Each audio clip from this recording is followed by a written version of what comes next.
Welcome guys to another session with me, Ross-rfx. In this session we are going to be talking about systematic trading with consistent entries. This lecture is designed to give you more context and understanding as to how the swing high and lows are going to give you a clear and concise bias, target, and consistently keep you within the right parameters when it comes to trading any pair. Now, as always, if you enjoy this video and you find this helpful, make sure you hit that like button, make sure you hit that subscribe button. Let's get into it.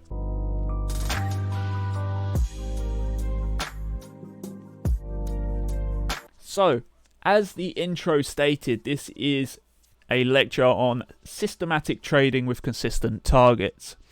Now, a lot of people struggle when it comes to having a consistent daily bias. Now, a daily bias is something that is easily determined, but it's also very easy to be wrong, as it is a 50-50. Now, if you don't have a clear systematic way of formulating your bias, then you are essentially flipping a coin on a daily basis. Now, here at PSS, you know that we do not do that. We do not like to have a 50-50 probability. We like to be a lot more concise when it comes to our directional bias and our overall perception of where price is going to go and where we want to trade it from. Now, in front of you here on the screen, you can see two very clear bearish ranges defined by swing highs and swing lows. Now, these ranges themselves are established through tracking 5-minute order flow. If you haven't already, go and check out that video. Link is in the description. And then, of course, identifying where the swing highs and lows go to define a directional bias within the market. Now, the main element to this is understanding that a systematic trading system is only going to work if you consistently apply it in the right way. Now, as I stated earlier, having a daily bias is relatively easy, but getting it wrong is just as easy as well. So we need to make sure that when we do define our bias, we stick to it. Now, what you may have experienced yourself, depending on what your level of trading experience is and how you trade as a whole, is that you may start the day with one bias and find yourself changing your bias depending on what price action is presenting to you on a given day or a given session. Now, this unfortunately is one of the pitfalls that many new traders and inexperienced traders fall into. Now, we are here today to discuss ways that you can avoid this and ways that you can be consistently on the right side of the market when it comes to understanding the order flow as a whole. So, first things first, if you have a clear swing range, this swing range is providing you with a couple of different things. It's providing you with targets for your trade once you've entered. It's providing you with targets for your trade entry itself. And then it's also giving you your daily bias, as the way price moves within these ranges is going to define to you and give you a very simple and concise directional bias. Again, as I said earlier, remember that the principle behind trading as a whole is that you should always have a 50-50 probability of being right or wrong without any understanding of the markets themselves. But this is simply not the case, and we know this because statistically around 80% of all people that invest in any brokerage globally lose money, and most of them never get it back. Now, unfortunately, this is part of the way that the human emotions will interfere with the way that price is behaving, and it will make you essentially do silly things, really. So we need to avoid falling into that overall indecisive batch of traders, okay? So as stated earlier, once we have a clear swing range, this is going to give you that consistent directional bias, and you're going to be able to stay away from the inconsistent and emotional side of trading, which soaks up so much of this industry. Now, when it comes to understanding when is your window to trade valid and when your window to trade isn't valid, in my opinion, is not based on time, it's not based on session, it's based on investment structures created by manipulations in 5-minute order flow, defining parameters and probability of a trending move. So, going back to what we spoke about earlier when it comes to swing high and swing low ranges, we only trade in our range direction if our targets are met. Now, of course, this may seem very easy. Some people may be looking at the exit button right now for this video and saying, right, I'm ready to go. That may very well be the case, but in a lot of scenarios, it is simply not that easy to apply for most people. And again, it goes back to the emotional factor drawing itself in to your overall trading.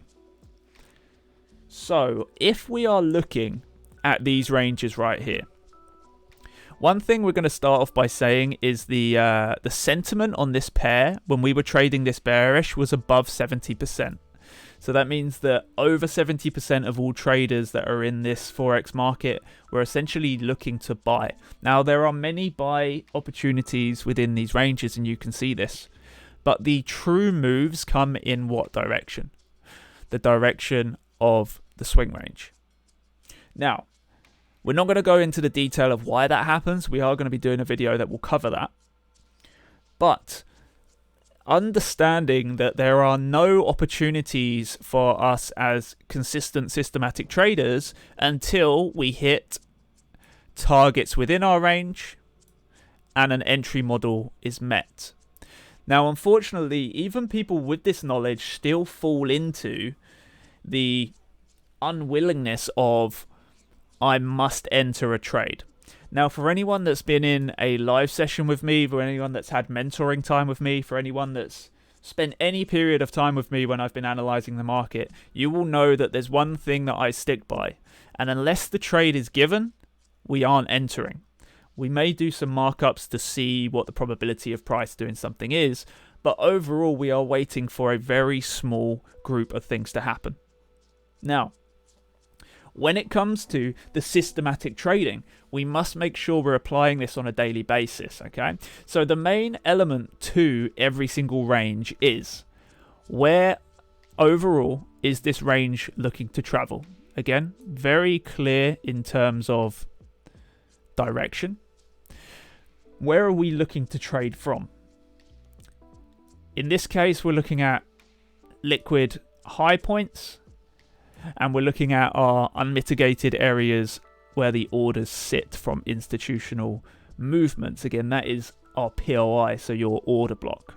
So you have a selection of areas to look at within your range, but it is avoiding the temptation to trade prior to these areas being contacted and the temptation to trade as they are contacted rather than waiting for your scenario to play out and provide you with an entry, which is going to be the difference between systematic and emotional trading. Now, of course, like everybody, I'm no saint.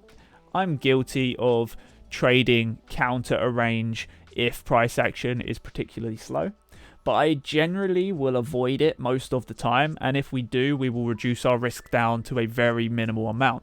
Again, this is down to the fact of my experience within the market. It allows me to have the understanding of the internal price action, but overall know what we want to see as the greater picture begins to play out. Now, if we just do some simple measurements here with these ranges, it will give you an idea of time perspective, and it will start to make it very clear to you how the time gaps between seeing a range developed and you establishing your bias, finding the areas within the range where you want to trade. So in other words, you have your first targets given to you by the swing range, so targeting swing low. We have our invalidation point given to us by this range, so establishing your swing high. We then have our areas of interest within these points, which are your order blocks and liquid highs, as mentioned earlier, and liquid lows, depending on what directional range you're in. But if we simply measure this, as I just said here, we develop this range over a period of 12 hours. We then do not revisit our first area of interest for another 10 hours, or 9.5 hours. We then take a mighty 1 day and 3 hours to get to our next relevant point. Now, I want you to put yourself in the position of an inexperienced trader if you are not one already. How many times would an inexperienced trader watch some internal price action develop and avoid trading it because it doesn't meet their criteria? In my personal experience, it's not very often that you see this, and a lot of time people will trade against their already established bias, giving them that inconsistency, ignoring their targets, ignoring the systematic side of their entry criteria, and eventually coming to a loss. Now, this loss again creates an emotional effect which will have a knock-on effect on your overall morale, your understanding in price, and you will begin to doubt your own work. Now, of course, there is always going to be slight doubt in any trader's mind unless you have a clear, high volume data to back up the overall analysis that you have and to back up the probability that you have in place. This is fine, but you need to establish the relationship between your systematic trading criteria and your entries and then your emotions. It's okay to have emotions, but it's not okay to let them affect your trading. Now, again, that is a very big and important statement to remember. It's okay to have emotions. We're all human. But it is not okay to let them interfere with the way that you operate. Now, for example, for anybody that may be finding it hard to grasp that concept, it's no different to being in your car and being enraged by somebody's actions on the road and going into a blind rage and just driving like an absolute maniac. That's not okay. We know this. It's okay to get annoyed, but it's not okay to react because you can cause harm on others and yourself. It's exactly the same when it comes to trading. Just because the market isn't delivering the way you want it to deliver on a given day or a given hour or a given session, this does not mean that we deviate from what we know to be our systematic entry. Now, there are multiple entry models that are available to you guys, whether it's support resistance, whether it's, whatever you want to, moving average, RSI divergence, ICT, whatever it may be. You are free to use whatever it is you want, but it's a case of sticking to it once you have established it. Now, I promise you that there are multiple people watching this live and on record that are either having this issue right now or have had this issue, and I'm one of them. Remember, we all start from 0 and you build yourself up to 100.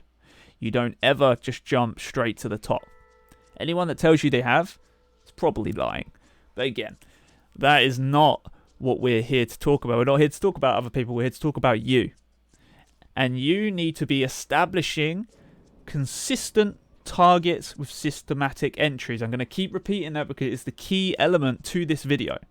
And it's the key difference between you and all of the losing traders that were 90% long on this pair, for example, through all of last week and this week. So how are we going to establish this? Well, first things first, swing ranges are going to define and always rule the roost when it comes to directional bias. Of course, there are going to be scenarios where your swing ranges are wrong, but as we teach you here at PSS and live in the Discord, you can normally spot the discretionary points that will tell you your range may not be as valid as a successful range. Again, we're not going to go into those points in this session, but do not deviate from that directional bias. Once established, you should essentially stamp it across your monitor or across your phone, and unless a move in that direction or an entry criteria in that direction establishes itself, you will do nothing more than sit on your hands, okay? Now, again, that is another point. If you are looking at the market and it's not delivering the way you want it to deliver, immediately most people will go to the reaction of, I need to change my bias or I need to do something else, when all we should be doing is walking away. Maybe not physically if you are looking for something and you're close to it, but mentally walking away, set your alerts and wait for those alerts to be triggered. Now, as I spoke about this range earlier, let's take a little bit of a deeper look into this. Now, excuse the slow charts here. We took one entry right here on a Wednesday and we had an entry with a partial movement. Now, we did end up taking a very minor partial within a break even from this trade. Now, remembering the outcome of an individual trade does not dictate your overall profitability over a long period, and knowing that one trade does not define the way the next trade is going to go, is also something that you need to focus on when it comes to the mentality behind your systematic trading. It's okay to have doubt, but it's the understanding of, without being in a trade, you can never win a trade. And without being confident in the way that you're looking at the market, you will always have that inconsistency following you. So we took a small partial here. Again, it was a very, very minor partial to an overall break even. And this was at 1 p.m. on a Wednesday. Okay, it's all right to be wrong. Don't forget that. And after that, price essentially developed a bearish move. Again, very hard to watch for some traders if you've had a spike out and then price completely dumps and continues to go lower. But overall, we never hit our target anyway. So if you'd FOMO'd into this and you didn't partial, price would eventually have come back to your invalidation point and you'd be back at square one. So what did we do after this? Well, we sat on our hands, of course. Why did we sit on our hands? Well, we have, within our swing range, clear points of interest, not just order blocks, but areas of liquidity, areas of unfulfilled orders, and we track what price is doing. Now, only once price delivered to this point can we begin to find our entry criteria. Now, when it comes to meeting your target for entry, only once the entry has been given, so for example, you've met everything you need and you're just waiting for your order to be tapped in, only then can you begin to look at your targets. Now, a general rule of thumb for anybody that is starting to use swing ranges, if you are close to a swing range high like this, I would highly recommend using your swing high with a slight gap to give your trade safety. Again, the reason for this is because unless you liquidate that swing high, generally you are going to be safe within that range. And again, there's no guarantee, but the probability tells you you will continue to play within that range bias, okay, and move in your overall bias direction. Now, when it comes to your targets, okay, they should be your last point to focus on, but they need to be consistent. Now, if we zoom out a little bit here, you'll notice how the first trade, aiming for the swing low. Second trade, aiming for the swing low. Third trade, aiming for the swing low. Now, why is it that every single one of these trades are aiming for the same point? Well, the reason for this is because we are given our target at the creation of our range, and we stick to that. Okay, now you could, if you wanted to, say, I'm just going to target this low, or I'm just going to target this low, or I'm just going to do this, or I'm just going to do that. But notice what's happened already. There's going to become an inconsistent decision-making process of your overall targeting, which means, again, you're deviating from that systematic entry and consistent targets bias that you have already put in place for yourself. It's almost like drawing white lines and saying, I need to walk on these white lines. They're just going off in a totally different direction. It makes no sense to do that. Now, of course, sometimes your targets will not be hit. But if your entry is given and your invalidation is confirmed, then your target should always be consisting of the same elements.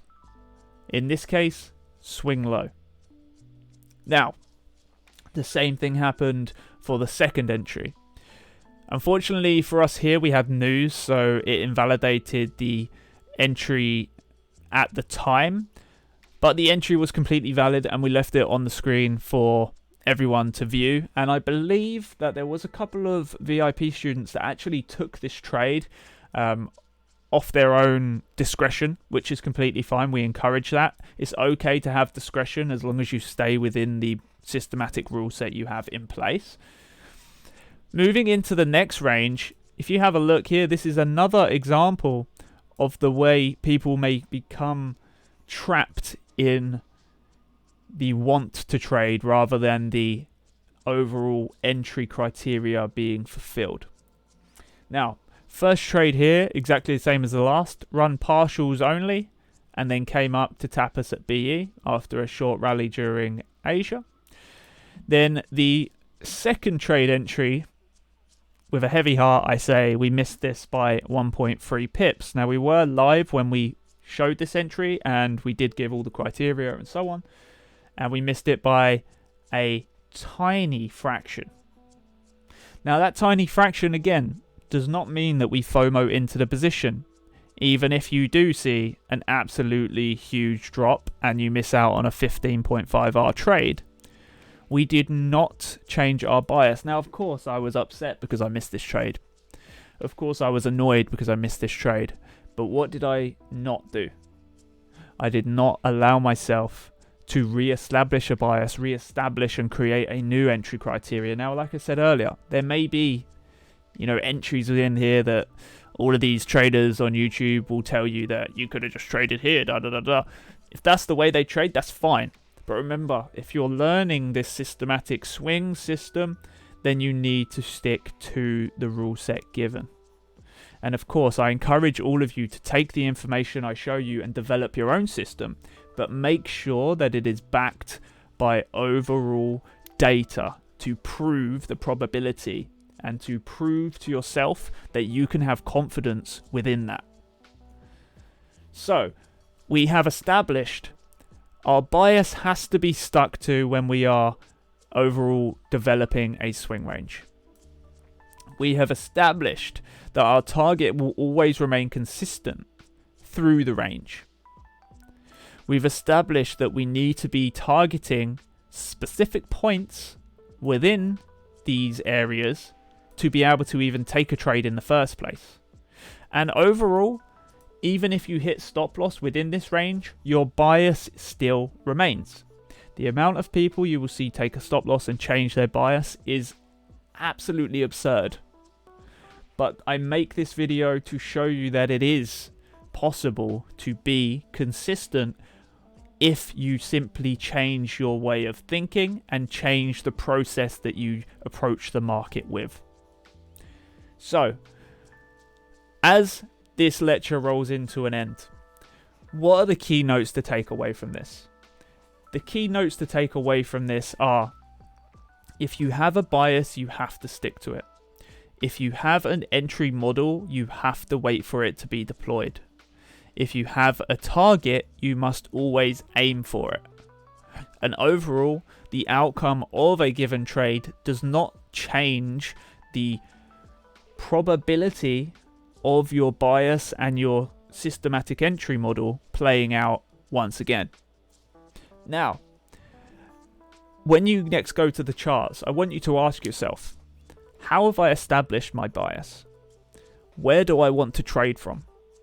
Where am I looking to target? And where do I want my stop loss to go? Answering all of those questions will give you a clear understanding of what you want to see from the market, what you need to see from the market, and then when to enter the market, giving you your trading window that will lead you into your overall most profitable target points and consistently being able to take profit at the right areas. So, as I said earlier, if you have enjoyed this video and you found it helpful, make sure you hit that like button. If you want to be a part of our Discord community, then make sure you hit that link down below. But apart from that, guys, I wish you all an amazing trading week. Stick to your plans, stay safe, and I'll catch you all in the next one. Peace out.